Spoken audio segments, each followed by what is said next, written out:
El cuerpo es colonizado, pues, a través de lo que nos enseñan, ¿no? Niña, no te toques ahí. Colonizado, ya, prohibido tocarse ahí, donde sea ese ahí, ¿no?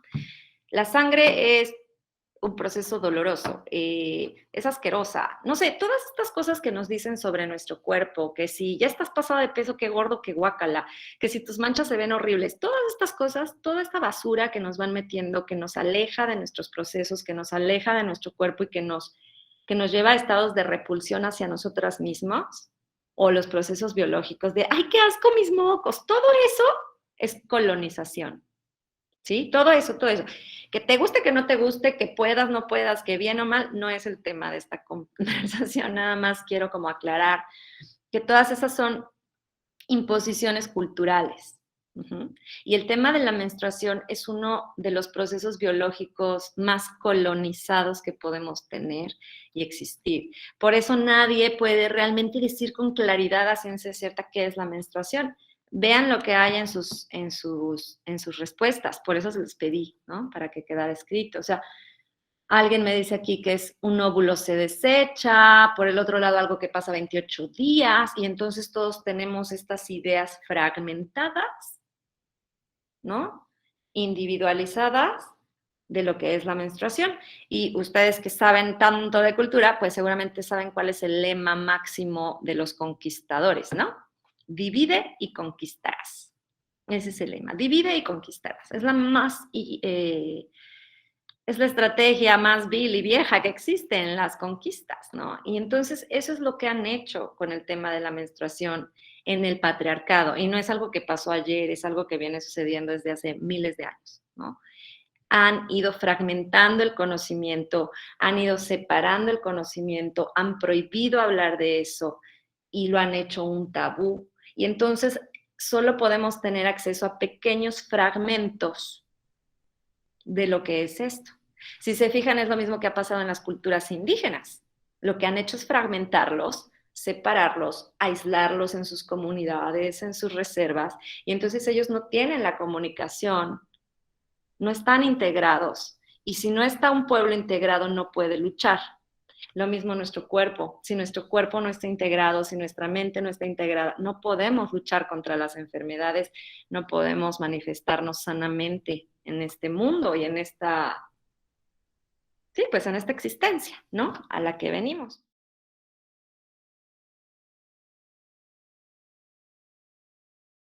La menstruación, como antes se reconocía, era uno de los elementos, se consideraba un elemento como de los más importantes, ¿no? Así como el agua, porque es el elemento a partir del cual surge la vida humana. O sea, sin sangre menstrual no hay bebés. Sin sangre menstrual no hay nadie en esta tierra. Y las guardianas de esa sangre menstrual son las mujeres. Entonces, cuando en el patriarcado empieza esta necesidad de domesticar a las mujeres y de hacer de la mujer una propiedad privada, era muy importante que las mujeres perdieran el recuerdo y que como humanidad perdiéramos el recuerdo del poder de ese elemento, porque es un elemento que solo generan las mujeres, ¿no? Y en el pensamiento antiguo, estamos hablando de hace muchos miles de años, pues esto era un gran riesgo, ¿no? Porque eso era lo que daba el poder a la mujer, a la diosa, a la madre, esa capacidad de dar vida, ¿no? De eso se tratan todas estas estatuillas de la mujer fértil y todo esto. Eh, Desde entonces empieza a prohibirse hablar de la menstruación, a prohibir menstruar en público, se empieza a decir que es sucio, que es esto, y se empieza a llenar de todos estos tabúes conquistadores que nos van alejando del proceso, que nos van alejando, hasta que llega un momento, que es el momento que vivimos actualmente, donde vemos el proceso de menstruación como flashazos aislados de algo que es fundamental para la humanidad, es la cuna de la humanidad, ¿no? Mucho más importante que la evolución de las especies y que sí, ¿no? O sea, yo creo que es mucho más importante, tendremos que tener mucho más claro esto de la menstruación, que si venimos de un primate o no, porque antes del primate venimos de la menstruación.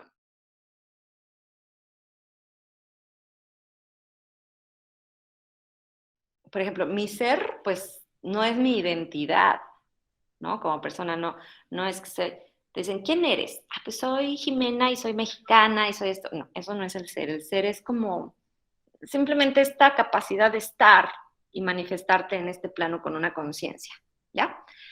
Tenemos la parte del cuerpo también. Para que esta conciencia se manifieste necesita un cuerpo y necesita integrarse. En el momento que se desintegran viene la muerte, ¿no? Entonces necesita estar integrado. Así como tenemos al ser en la parte, digamos, individual y al cuerpo en la parte individual, también nuestra manifestación cultural tiene un ser y un cuerpo.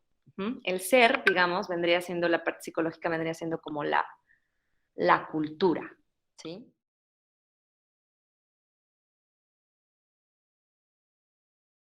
Todas esas arquitecturas invisibles que están detrás de nuestro pensamiento, de justamente de estas cosas que les digo, de estas colonizaciones, pero también las no colonizaciones, también la libertad. Son las arquitecturas invisibles a través de las cuales nos movemos y a través de las cuales pensamos, ¿no? Como por ejemplo, cuando decimos, perdón, haces algo y dices, perdón.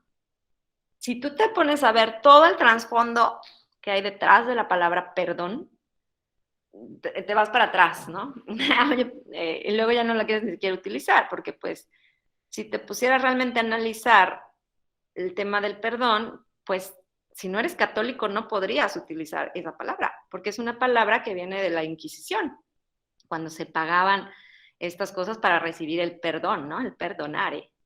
Perdona, en fin, te metes en estas arquitecturas invisibles y empiezas a rascar todos estos recovecos culturales y empiezas a entender cómo se fue conquistando la mente y cómo se fue manipulando la mente de la humanidad para lograr que hiciera lo que uno quisiera. Entonces, está ese ser y esa es la cultura. Y esa cultura está conformada por valores, está conformada por ideas, está conformada por leyes. ¿Mm? Y el cuerpo de la cultura es la sociedad, ¿no? Es la forma en que esto se manifiesta. Así como el alma o el ser se manifiesta en el cuerpo, la cultura se manifiesta en lo social, en nuestras relaciones, en nuestra comunicación, en la forma que interactuamos.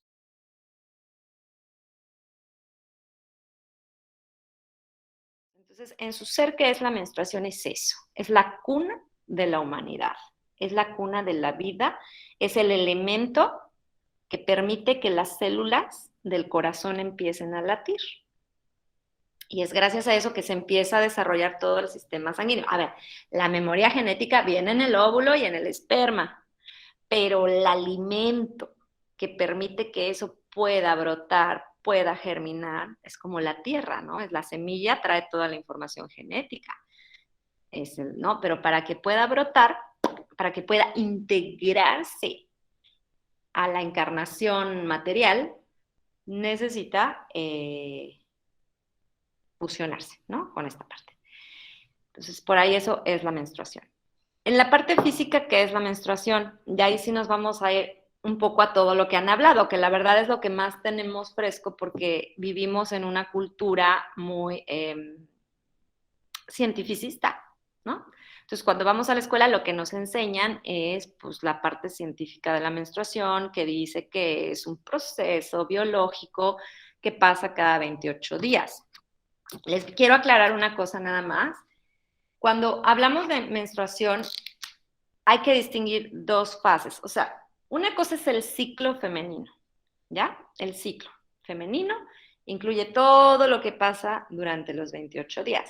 Ese ciclo lo vamos a dividir en dos partes. Por un lado tenemos el ciclo fértil, que habla del desarrollo del óvulo, y por el otro lado tenemos el ciclo menstrual, que habla del desarrollo del endometrio, ¿ya? Juntos, el ciclo ovulatorio y el ciclo menstrual conforman lo que llamamos el ciclo femenino. La menstruación es solo una parte de este ciclo femenino y consecuencia de la ovulación.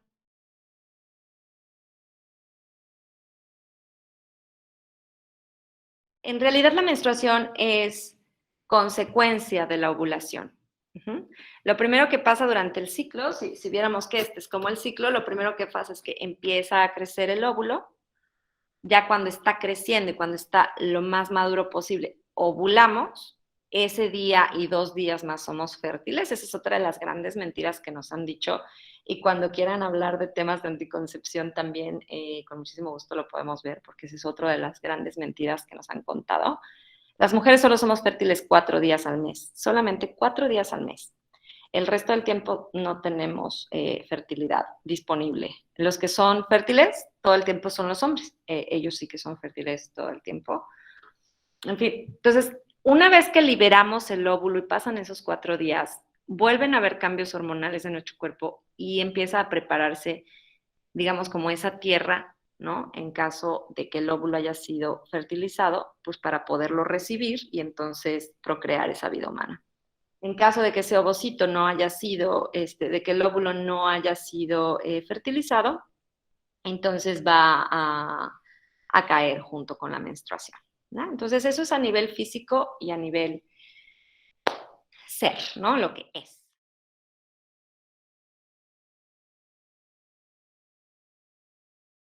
Desgraciadamente todos los valores culturales, como les explicaba, lo que nos está pasando es que nos dicen que la menstruación es un desperdicio del cuerpo. Y esta es la idea que tenemos más, o sea, sí que es una limpieza, que es un proceso de limpieza, que es un desperdicio, que es porque pues ya no sirvió la ovulación. Y básicamente la idea constante, permanente que nos están dando sobre la menstruación es que es un desperdicio. Y obvio, pues todos pensamos desperdicio igual a sucio, desperdicio igual a no se toca. Y ha habido una campaña desde hace mucho tiempo en la cual nos están hablando de la menstruación como un desperdicio inmundo del cuerpo, ¿no? Que incluso en las tradiciones antiguas, en las tradiciones indígenas, en la India, por ahí también les había, o les puedo pasar o recomendar el documental que se llama Luna Roja, donde hablan de esta tradición en la India y de cómo las mujeres se tienen que ir a otros lugares, ¿no? A menstruar, porque de plano guacala. En fin, hay un montón de tabús y un montón de problemas en las diferentes culturas relacionados con este concepto o valor cultural que se le ha dado a la menstruación. Entonces, si se fijan, ya tenemos ahí una desintegración importante, ¿no? O sea, ya tenemos, de entrada ya olvidamos lo que es el ser, la menstruación. O sea, ¿cuál es su razón de ser de la menstruación? Es criar humanos, ¿no? Alimentar gametos y generar bebés. Esa es su función, esa es su función, su ser. Se manifiesta a través de hormonas, a través del cuerpo, a través del endometrio, a través del ciclo. En nuestra cultura ya tenemos un cortocircuito también donde ese ser que está oculto, ese cuerpo que ya no sabe lo que pasa, además tiene que luchar con esta idea en la cual es sucia, es un desperdicio, es algo malo, es tú. Entonces ya no puede haber una comunicación sana entre el ser y lo que me han dicho que es. Entonces, ¿qué pasa? Que nada más vemos el cuerpo, vemos el cuerpo, vemos el cuerpo, vemos salir la sangre, no sabemos qué es, no sabemos para qué sirve, o sí sabemos para qué sirve, pero no sabemos realmente gestionarla porque está prohibido hablar de eso, porque la cultura lo considera asqueroso. Entonces todo esto se va generando un problema muy serio, porque además, bueno, además tiene sus cualidades energéticas y físicas, y además mueve nuestras emociones y está relacionada con las hormonas, y las hormonas cambian nuestro estado de ánimo a lo largo del ciclo. Entonces, ¿cómo todo esto se acaba manifestando en una relación social hacia nuestra menstruación desde el dolor, desde la inflamación, ¿no? Es una relación que tenemos de asco, dolor e inflamación. Es un proceso que duele. 8 de cada 10 mujeres les duele la menstruación. ¿Por qué? ¿Por qué les está doliendo a tantas mujeres un proceso tan natural que además debería de ser una bendición, ¿no? Por llamarlo así, pues que es esta bonita capacidad de poder dar vida, ¿no? De poder engendrar nuestra vida, de poder engendrar a nuestros hijos.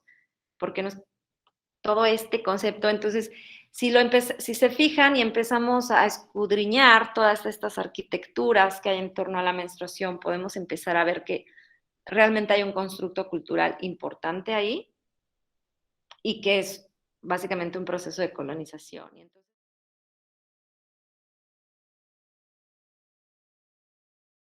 sin embargo, porque hay unos ciclos que sí nos duele y otros ciclos que no nos duele. ¿no? Ahí es donde dices, bueno, pero si entonces, si el dolor es inherente y corresponde a la menstruación por las contracciones que tenemos, ¿por qué a veces sí me duelen y por qué no me duelen? Y entonces me va, a ver, entonces, ¿por qué duelen las contracciones del parto? Y entonces, a ver, ¿por qué la contracción uterina tiene que doler? En realidad duele y solo duele cuando hay inflamación. ¿Ok? Si tu cuerpo no está inflamado, no va a haber dolor. Ni en el parto, ni en la menstruación. Por supuesto, bueno, son muy jóvenes ustedes, pero quienes han tenido partos naturales, los primeros dolores del parto no, tampoco son como en las películas, así de que, ¡ay, no, ya, sí, aquí ahorita tienes que parir! No es así. Empieza a doler como si te fuera a bajar. Así te das cuenta que ya vas a tener a tu bebé, empiezas a sentir el coliquito. Y justamente eso que llamamos el coliquito es el útero que está empezando, o sea, si vemos el útero es como así, ¿no? Es una cosa así, y lo que hace su movimiento es esto. Este es el movimiento del útero, ¿ya? Como que así. Bueno, entonces, claro, cuando parimos un bebé, hace una cosa así como enorme, pero en la menstruación, pues como que hace un pequeño movimiento, se abre el cervix, y justamente esa apertura del cervix es lo que sentimos como una percepción de dolor.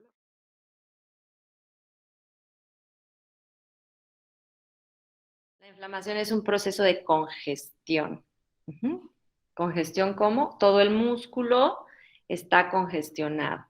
¿Por qué se congestiona un músculo? ¿A alguien le han contado esto? Así, los deportistas que dicen, ya me embaré, o así, que me duele mucho. ¿Por qué se congestionan los músculos?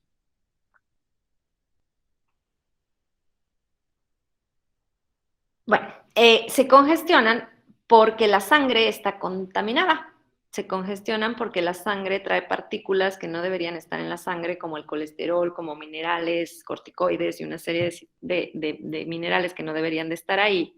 Y entonces se van como permeando en los tejidos del músculo y entonces al momento que quiere fluir la sangre, pues como que se rellena, y entonces al momento de estar haciendo sus contracciones el útero y su proceso inflamatorio normal para poder desprender el endometrio, porque al final es un pedazo de carne que se despega, ¿no? Hay una herida al interior del útero, entonces hay cierta inflamación que cuando el sangrado está ya, digo, cuando el cuerpo está intoxicado y la sangre está intoxicada, va a empezar a hacerse como un taponamiento, como si se, sí, pues como una cosa bofa así en el útero, que no va a permitir que, que la contracción se dé bien. Entonces, ¿qué va a pasar? Que esta contracción, en vez de hacer este movimiento que no duele, se pone así como, ¿no? Entonces es un dolor importante. Pero ¿por qué nos inflamamos? ¿Por qué tenemos que tener la sangre contaminada? ¿Por qué? ¿Por qué? ¿Por qué? Entonces, no, así bien preguntona, pues porque también hay como toda una arquitectura detrás de nuestra alimentación y detrás de nuestra salud y hay intereses. O sea, ¿por qué la vida humana, por qué los humanos estamos consumiendo una dieta inflamatoria? ¿Por qué vas al supermercado y lo único que encuentras es todo inflamatorio? Pasta, pan, queso, jamón, todo es inflamatorio. Lo único, los alimentos que no inflaman el cuerpo son las verduras y las frutas. Son los únicos alimentos porque esos son los que deberíamos estar comiendo. Sin embargo, pues nos dicen que tenemos que comer otras cosas.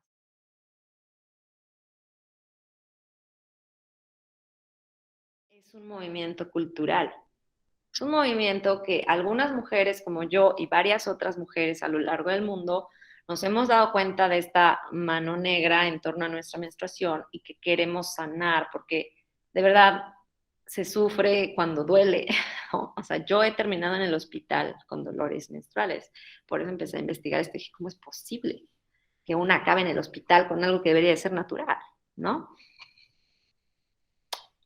El movimiento de activismo menstrual se divide en dos grandes líneas, podríamos llamarlo así. Bueno, yo lo llamaría tres grandes líneas que también tienen mucho que ver con los movimientos feministas. Nace principalmente de lo que llamamos el ecofeminismo, que es pues este movimiento de cuidar la naturaleza proveniente de diversas feministas activistas, como Vandana Shiva en la India, etc. Y el activismo menstrual ha tomado, como les digo, 3 líneas. Entonces, tenemos por un lado una línea espiritual, ¿no? Que habla de ofrenda, o sea, como que se clava en el ser menstrual, en esta parte maravillosa, divina, bonita. Tenemos por otro lado la parte de higiene y dignidad menstrual, que es lo como le llaman, o sea, es una parte del movimiento que no se está poniendo a ver ni el ser ni la salud, sino de que las mujeres, pues, que por lo menos tengan toallas sanitarias, ¿no? O sea, hay mujeres que de verdad no tienen dónde menstruar, no tienen toallas en la India, en diferentes países, o sea, nosotros estamos constantemente haciendo donaciones a las comunidades indígenas porque no tienen acceso a estas cosas. Entonces, el movimiento de dignidad menstrual. También el de justicia menstrual, donde pues le tendrían que estar quitando los impuestos a todo el tema de absorbentes menstruales, porque como por de parte de quién, además de tener que cargar los niños, además de tener que cargar la menstruación y soplarnos todo el dólar, tenemos que pagar impuestos. Y estamos hablando de que muy serios impuestos. Bueno, y si quieren seguir eso, se llama Menstruación Digna México.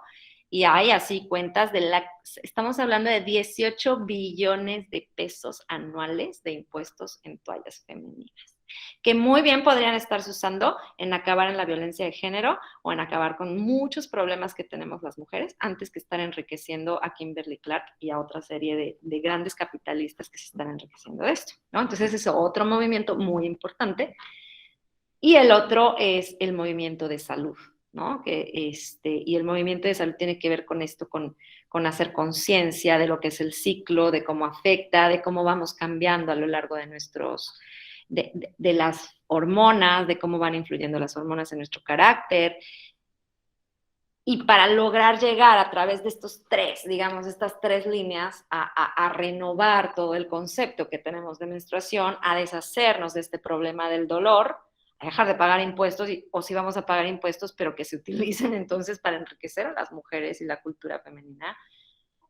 Y también pues a empezarnos a recordar y a reestructurar nuestro conocimiento sobre lo que es la menstruación, porque las mujeres somos cíclicas.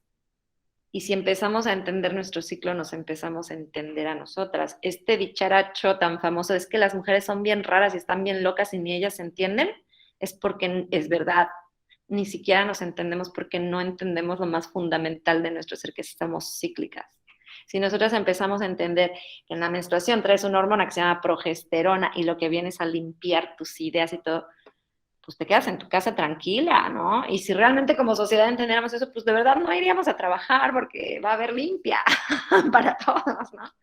Y si entendiéramos como realmente nuestra ovulación, el tener estrógeno en el cuerpo, a qué niveles de creatividad y actividad nos llevan, estaríamos haciendo cosas maravillosas. En fin, pues es eso, ¿no? Es como poder recapitular, resignificar todos estos procesos, reentenderlos para realmente pues sanar esa herida que yo creo personalmente, así mis visiones, es que si realmente las mujeres y los hombres hacemos las paces con la menstruación, vamos a ganar un enorme territorio en la liberación de nuestra mente y de nuestro corazón. Y bueno, pues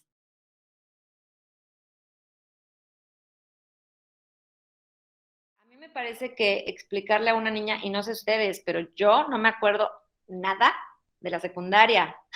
Me decían que la progesterona y una serie de, o sea, maestra, ya puedo salir al recreo. O sea, me parece que la peor edad para enseñarle a una niña lo de las hormonas es en la secundaria. A nadie le interesan las hormonas. Yo creo que esa sería la etapa en la que tendríamos que hablar del ser menstrual y hacer mucha conciencia de lo que traes en ese útero, mamita. Y ahí nos ahorraríamos un montón de embarazos y un montón de problemas. Porque en eso está la inconsciencia, porque el problema es que estamos enseñándoles a las niñas sobre cosas totalmente abstractas y además dándoles el permiso con un condón de ir a hacer pues lo que quieran hacer, lo cual está muy bien, pero pues también diles que eso es muy delicado, ¿no? Y llégales por el lado del ser, porque un niño, una niña de 12 años en su segundo septenio no está lista para entender cosas tan abstractas, ni le interesan. Entonces a las niñas no hay que hablarles de hormonas, no hay que hablarles de eso, ni tampoco asustarlas diciéndoles que si te baja ya vas a ser una mujer y podrás tener hijos. Es como, ¡ah! ¿no? Hay muchas maneras. Y hay un par de proyectos activistas muy interesantes. Hay uno que se llama Princesas Menstruantes. Se los voy a escribir aquí, lo pueden encontrar en Facebook.